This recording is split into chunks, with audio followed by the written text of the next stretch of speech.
Hi, my name is Dave Ogber, and I'm a driver coach based in San Angelo, Texas. I race a Spec Racer Ford and a BMW M4 GT4 in a couple different series. I put together this track guide for MSR Cresson last summer for a client of mine that was going to Cresson for the first time. It's fairly detailed. I wanted to share it online and just see if it helps anybody in the upcoming race season with NASA and SCCA races coming up soon. Hope it helps. Bye. We're talking about the 1.7 counterclockwise. So this is the way that the SCCA races on member days. It flips between counterclockwise and clockwise. So we're going to be start finish. It says turn one here on the track map, but really the start finish line is on this straightaway for timing, for practice and qualifying. The race start is actually going to be on this straightaway, so I'll get into that a little bit later. So first corner section is going to be rattlesnake, and then we're going to talk about wagon wheel into ricochet, little bend, buzzard neck. It's a right-hander, horseshoe, a little bit of an uphill left that leaves into boot hill and tombstone. Important for this run into big bend. So big bend is the faster corner, mid corner speeds upwards of 80, 85, 90 plus miles an hour that are important onto this straightaway. It's a tight technical track, lot of longer corners. It rewards mid corner speed and also a neutral car to really get good exits that are really corners and exits. So it's basically, especially in momentum cars, a lot of full throttle zones that are straightaways, but not straightaways. So for example, like in a Spec Racer Ford, wagon wheel to little bend is flat, maybe a slight lift and ricochet. And the exit of horseshoe, you have a light lift into tombstone, but you're essentially accelerating all the way from horseshoe to big bend. So in that case, yeah, really rewards neutral car, eyes ahead, and good vision and car placement in some of these faster technical corners. So what we'll do is we'll watch a video. I'll kind of talk through it, pause a little bit, and then I'll break down a lap in a little more detail. So this is me and my Spec Racer Ford at an SCCA race in 2022. So this was after the repave. So current with the pavement that's on the track right now. But this was in January. Conditions were really good. So from a lap time point of view, things may slow down condition-wise for races or track days, testing in the summer and whatnot. So just wanted to get that out of the way. This is pretty ideal conditions. So this is the straightaway into rattlesnake. A sort of medium braking, on a scale of 1 to 10, this is more like a 6 or a 7 because you have a little bit of lateral in the car and it's relatively bumpy. So there's some bumps as we enter rattlesnake. Your goal is to get on basically a late apex at what is labeled as turn 2.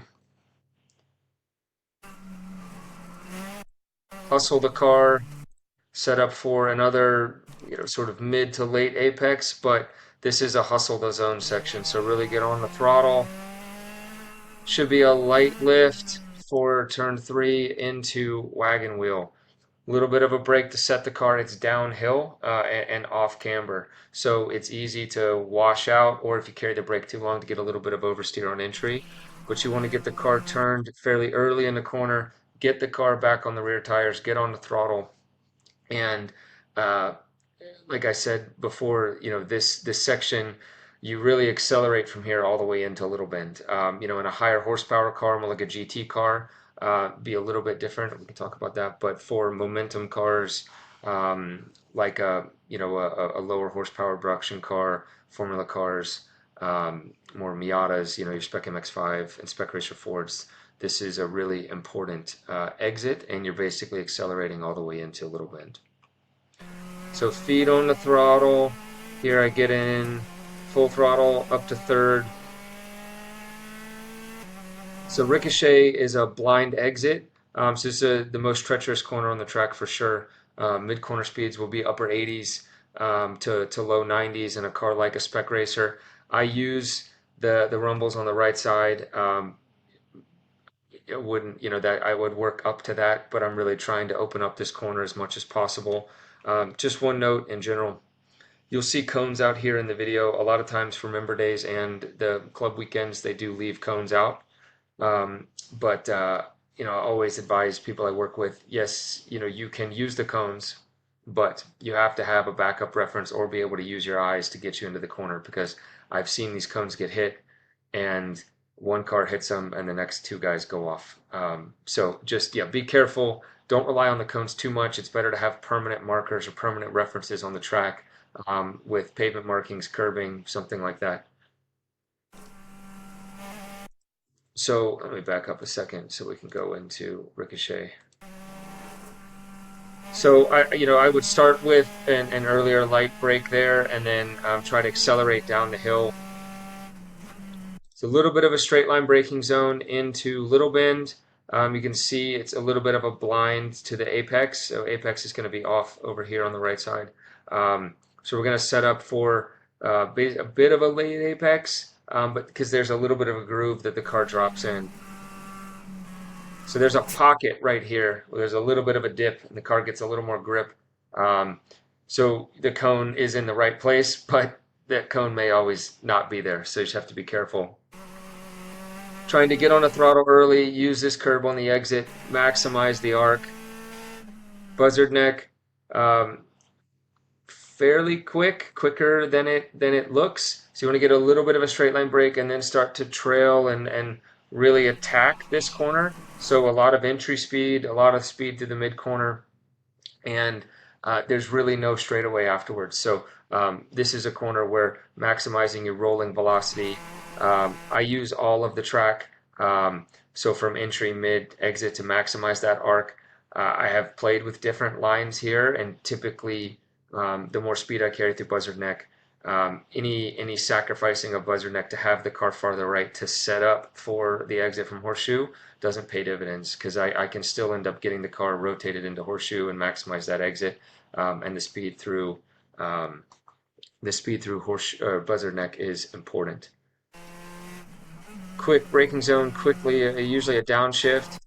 A little bit of a late apex, longer apex zone, a blind exit. So you're coming uphill, so that will help the car turn up the hill, but as it does flatten, you have to be aware of where the car is. So what I try to do is stay attached to the curb as long as I can. So as I crest, I'm still inside. So I don't want to be walking the car out early, because what will happen is you'll have to check up as you're able to sight the exit. It's the curbing, you'll just be able to see it here in a second. There it is. So if you're too far right, basically at the apex zone or mid corner of Horseshoe, this curb may surprise you, and you may have to lift or dip a wheel, and that'll hurt your run all the way into Big Bend. So through Boot Hill, I'm off apex. What I want to do is call it kind of flatten with the curve, or curb, or get parallel. So I want to get the car parallel to the curb here before Tombstone. Eyes ahead, looking into Tombstone, lift, and then I want to accelerate, through the apex, and maximize that exit, maximize the arc using all of the track. So here we set up for Big Bend. So when these cones here, they are useful. Again, I try to use more of my vision into the corner, because if these cones get hit, it can really mess with your decel into Big Bend. So if the first cone gets hit and you think this is the first cone, and you're typically braking at what normally is the first cone, you will have a significant amount of speed into the corner that will be tough to deal with. And Big Bend is, a faster corner, especially for a small track like this, and important for the lap time.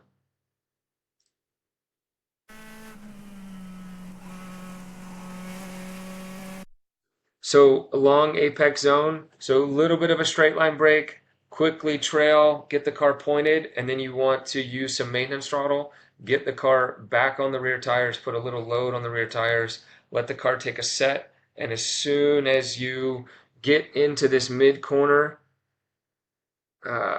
section or apex zone of Big Bend, you want to have your eyes up towards the exit and start to feed on the throttle to sort of track out all the way to the exit and maximize the arc. That'll bigger arc, bigger speed, so that will help the lap time and your overall pace through that section.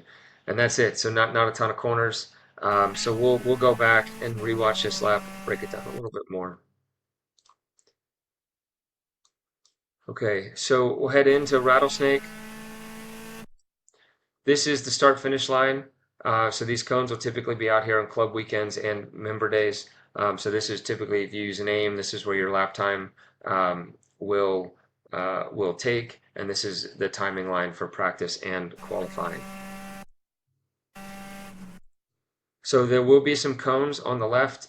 I'm typically braking a bit before the first cone. There's a dip right in the track. I'm basically trying to brake, kind of lift and then light brake right at the dip.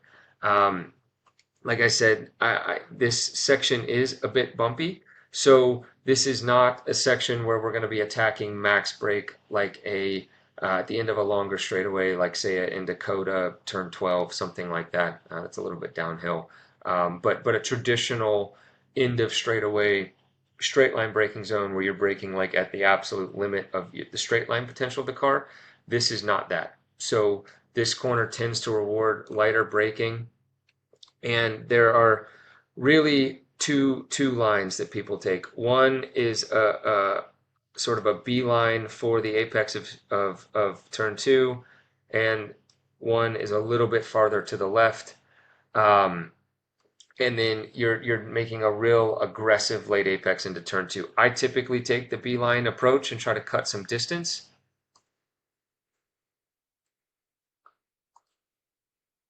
Oops.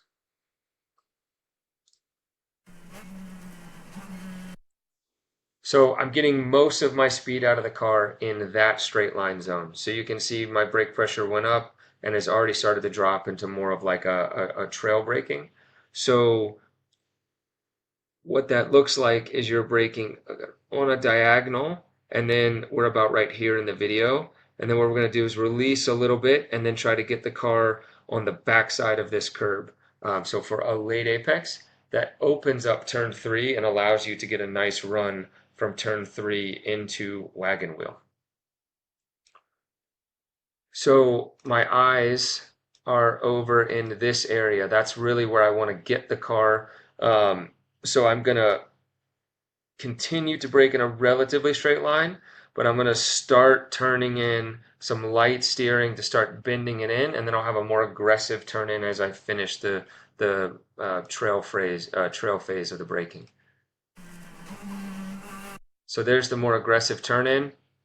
As you see, I'm back on the throttle, lift slightly to get the car to tuck. So this is that apex point of turn 2. So again, kind of wrapped all the way around the curb. So I'm trying to get the car backside of this to open up turn 3. Back on the throttle a little bit. That's aggressive. This is more hustling the car. So if you have the car stable, you can give it a little bit of throttle and then brake and lift to get the car to, or lift then brake to get the car to rotate for turn 3. So for turn 3, apex is really on the back side of this curb. So you want to wrap the car around. So low speed, you can be a little more aggressive with the car, but you want to get the car on the back side of turn 3 to accelerate into wagon wheel. You can use a little bit of this curve. This is a bit more than I would like, so I would prefer to have the car maybe 6 inches over, something like that. If you get too much of this curve, it can really upset the car. So I would not have this be the goal. You know, if you're a little bit inside and you touch the curb, it's typically not too bad. Maybe on a Formula car like Formula Continental, Formula Ford, you know, I would stay more away from this curb. Production-based car, you can use it a little bit more. Spec Racer's kind of in between. But my eyes are, you can see I'm looking into the next corner, which is so it's a little bit of a right-hander before wagon wheel. but I am hard on the throttle. So this is like a hustle the car zone. So I'm really trying to be aggressive on the throttle. And, this is a short little straightaway, but when I've worked with drivers here, it is easy to chuck away 3/10, 4/10 with not hustling the car and being aggressive in this section. So there is time here. You can track out, to this curb over here, but you don't have to be. But you also don't want to be too far left, because that means that you sacrifice too much in turn 3 and you don't gain that much by being inside. So you want to have, it's a little bit of a blend, kind of a linked corner from turn 3 to turn 4. So you can see, yeah, I've got the car, a little bit away from this curb, so I'm kind of a 3/4 track out. My eyes are starting to look through turn 4 into wagon wheel, because that's where we're going next. A little bit of a lift here to get the car to tuck.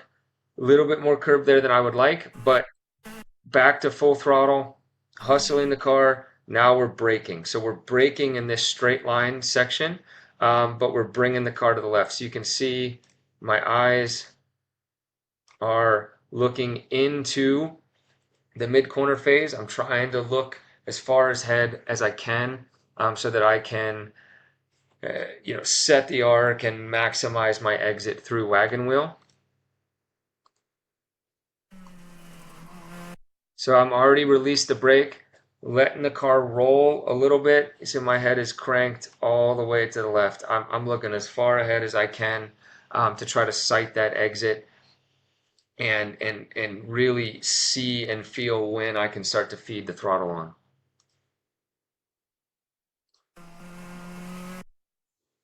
So I think this is about as much as you want to track out. If you start to get too close to this curb, like I said, there's a camber, off camber here, and you can really start to, if you're a little bit too much on the limit or you're understeering, for one, it causes you to really be late to throttle and sacrifice time on the exit of wagon wheel. But the car feels like it loses grip when you're sort of out of this groove. If you start to get too close to this curb, it's real easy to walk the right front into the grass here. So we're going to end up apexing on the exit. It's kind of a double apex corner at wagon wheel. We're going to be over in this zone, and the exit curbing is all the way over here. So we're trying to set as big an arc as we can, maintain momentum, and feed the throttle on. So you can see right now I'm kind of a balanced throttle. So I'm balancing the car with the throttle, and then but I'm still cornering, so I can't, if you go too much throttle too soon, you can get power on oversteer, or depending on the car, you may cause some power on understeer. So it's a little bit of a maintenance throttle here, and then attempting to squeeze it down as early as you can. But you're basically linking that apex early in wagon wheel, the first apex, second apex, and then your exit point. So you can see we're apexing this apex zone on the exit of wagon wheel. Again, I think the cone's in the right spot for the most part, but the cone may not be there. It can be tricky to see this exit curbing, especially if you exit later. So if you square this corner up a little bit more and you're in a higher horsepower car and you're feeding on the throttle, there is a little bit of a crest here.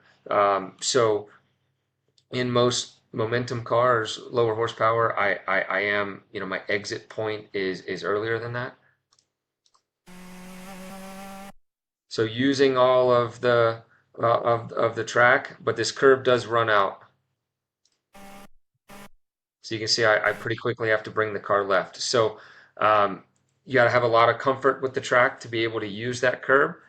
So I would start with, leaving yourself a little bit of a margin to it.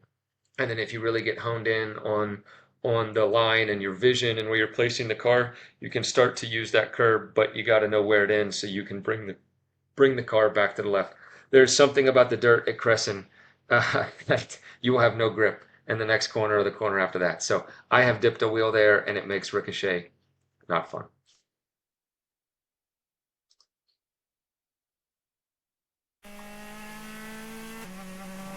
Okay, so to start with ricochet, this is a corner you definitely have to work up to as you get more comfortable. In a higher horsepower GT car, this is a braking zone. A light brake, fast corner still, but you're going to have to be, more of a U-shaped speed trace, lighter brake, trying to get the car pointed, but you want to be on the throttle as it drops down the hill. For a momentum car, maybe a Spec Miata or B-Spec, this is probably flat. Sometimes in a Spec Racer it's flat, but it's like hairy flat. It's not flat. You have to really run it correctly to be flat. It's also one of those things that I think comes up as like a little bit of a bragging rights of I did ricochet flat. Well, sometimes ricochet can be flat because you didn't have a great exit out of wagon wheel. So just because you went flat doesn't mean that you're about to set the fastest lap time ever, around Cresson. So I don't think it really matters flat or not flat, in a car like a Spec Racer. But it's really more important to maximize the exit from wagon wheel and then maximize ricochet, whatever that means. So if it's a light lift, if that's what the car needs, you want to do the lift early and then accelerate down the hill. You don't want to be braking when you drop down the hill at the apex. So there is, a crest here you can see. It's pretty much right at the apex. So if you're carrying the brake or you've got some weight transfer that's loading the front tires, you can get oversteer, and it's not a fun place to have oversteer. So you have to have fast hands, and the car can get away from you. So I like to make a speed adjustment, weight transfer early, and then accelerate through the apex of ricochet. So there's the lift. Now I'm back to throttle. So a little bit, late there, I'm accelerating right as it's dropping down the hill, and I'm trying to sight the exit curbing.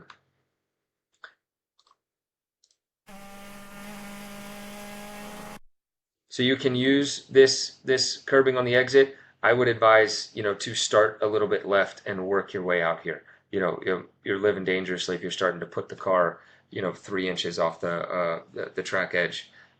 So this is something you work up to if you're really comfortable with your car placement, car control, vision. You can really attack and use the curbing to give you a little bit extra space. But I would start with the car, half a car width to the left, where you're putting the right sides more, on the left side of this curbing on the exit.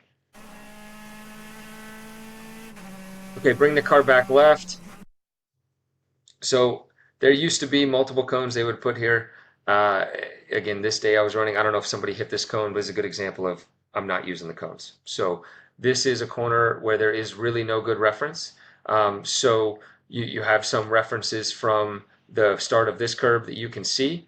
So I'm a little bit judging it off of that. You can tell my eyes are over into the center of the corner, and I'm really focused on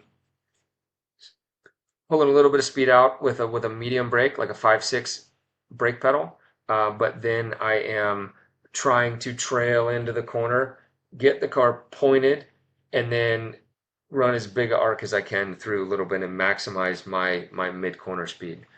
And not a huge straightaway after, the exit still matters, but it's not a long straightaway after a little bit, so your speed through the corner matters.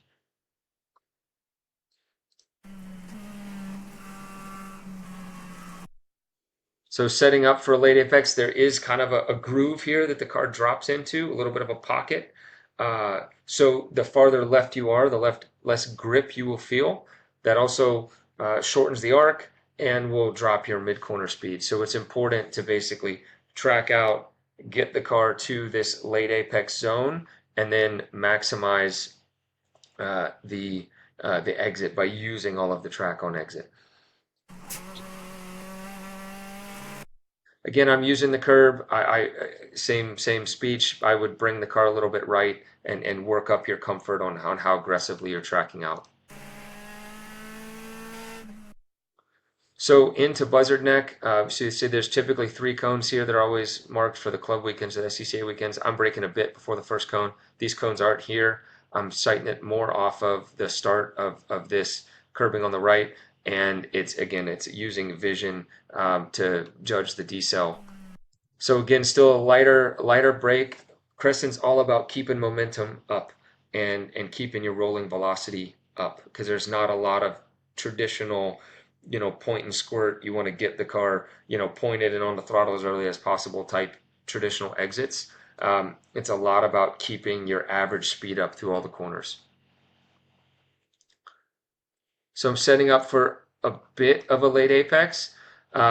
It just feels like the corner tightens a little bit, so I'm trying to maximize the arc from the left side of the track to a mid to late apex zone, and then out to the exit curving. So I'm looking through the corner to sight my mid and exit.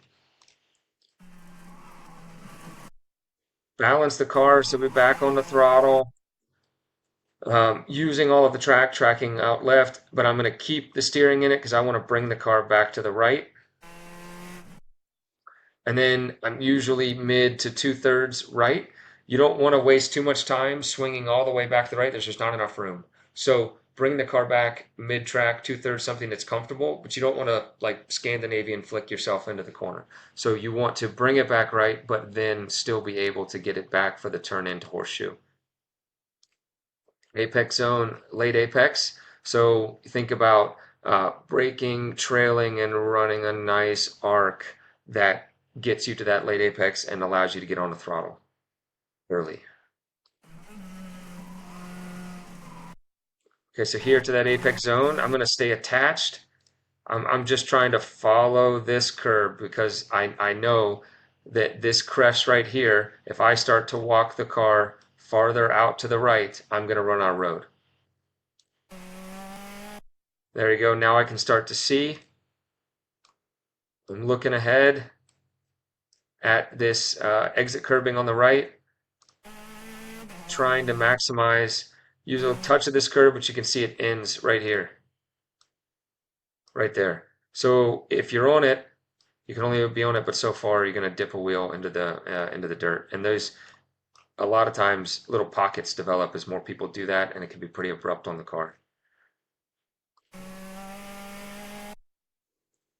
In most momentum cars, Spec Racer, Spec Miata, Formula car, I don't think you need to be on this apex. Really, it's more about setting the car up. What I'm trying to do is get the car parallel to the curbing on the right before Tombstone, and then set myself up to turn into Tombstone. Okay, so make this one continuous arc. That will help you to keep the car more steady state, more balanced, and maximize your rolling velocity through this section. I am looking through the corner towards the exit. Again, looking ahead is important to set that arc and keep the like a smooth arc to keep your rolling speed up through this section. It's kind of like threading a needle. So you might have a speed adjustment. That's fine. You might need to lift. In higher horsepower car, you may rub the brake to get the car pointed and then feed on the throttle. You want to be accelerating, through the apex and maximize your exit on the straightaway into Big Bend. So Big Bend, I'm looking into the apex zone. So still going straight, about to do a little bit of a straight line brake to pull some speed out, but I'm already looking into the corner. So set the car medium. So again, around a 5 brake pedal. You don't want to abruptly take too much speed out, then pop the car up. You want to keep the car flat, trail a little bit as you're turning in, but you really want to get to maintenance throttle pretty soon. And basically that helps to keep the car balanced and keep your rolling speed up through the corner because it is a longer apex zone, longer corner. So I start the maintenance throttle. I'm tight to this curb and I'm going to stay attached for it for a pretty long time. So there was that cone. I'm past that cone. Now I'm starting to release. So I'm starting to open my hands a little bit, looking as far ahead as I can and keeping an eye on the track edge. But I'm not looking at it. I'm looking ahead up the track. So I'm looking up here, but in my peripheral. So again, this is a corner where, work up to using all of the track limits here. Um, you don't want to uh, you don't want to run on road here. So, this is a section where, if you're in with too much speed, delay getting to full throttle, you don't want to have a late lift in this corner. You don't want to come in hot, realize you're about to, track out to this curb, then lift late. Too much weight transfer, you can get the car really, really unstable in a fast section. And this exit is important to, get your speed on this straightaway and start your next lap. So I hope that helped. And if you have any questions, feel free to reach out. Thanks.